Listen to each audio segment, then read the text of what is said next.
ಥರ ಏನಿಲ್ಲಪ್ಪ. ಒಂದು ನನ್ನ ಕರ್ತವ್ಯ ನಾನು ಮಾಡಬೇಕು, ಅದು ಮಾಡ್ಕೊಂಡು ಹೋಗ್ತೀವಿ. ನಿಮಗೆಲ್ಲ ಒಳ್ಳೇದಾಗಿ.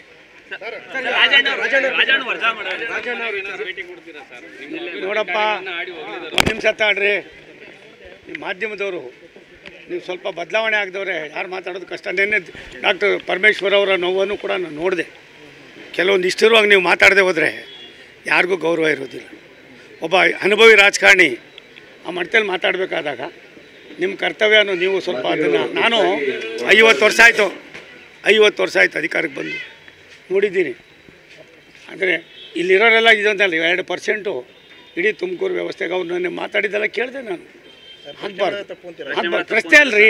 ಒಂದು ನಿಮಿಷಪ್ಪ, ಎಲ್ಲಿ ಪ್ರಶ್ನೆ ಮಾಡಬೇಕು ಅಲ್ಲಿ ಮಾಡಿ.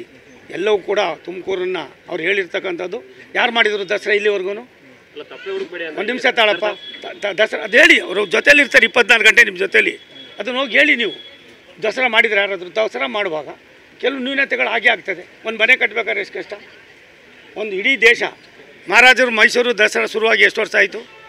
ಅಂಥದ್ದೇನೋ ಒಂದು ಮಾದರಿ ಮಾಡಿ ತುಮಕೂರು ಕೂಡ ಅದಕ್ಕೆ ಸೇರಿಸೋಣ ಅಂತ ಅವ್ರ ಆಸೆ ಇದೆಯಲ್ಲ, ಅವ್ರ ಕಳಕಳಿ ಇದೆಯಲ್ಲ, ನಾನು ಅಪ್ರಿಷಿಯೇಟ್ ಮಾಡ್ತೀನಿ. ಅದಕ್ಕೋಸ್ಕರ ಸಣ್ಣ ಪುಟ್ಟ ಇರ್ತವ್ರಿ, ಅದನ್ನು ಅರ್ಥ ಮಾಡಿಕೊಂಡು ಹೆಜ್ಜೆ ಇಡಬೇಕಾಯ್ತದೆ. ಎರಡನೇದು, ರಾಜಣ್ಣವರು ಒಬ್ಬ ಅನುಭವಿ ರಾಜಕಾರಣಿ. ಏನು ಎಲ್ಲವನ್ನೂ ಕೂಡ ಅವರೇ ಸವಿಸ್ತಾರವಾಗಿ ಹೇಳ್ತೀನಿ ಅಂತ ಹೇಳಿದ್ದಾರೆ, ಹೇಳ್ತಾನೂ ಇದ್ದಾರೆ.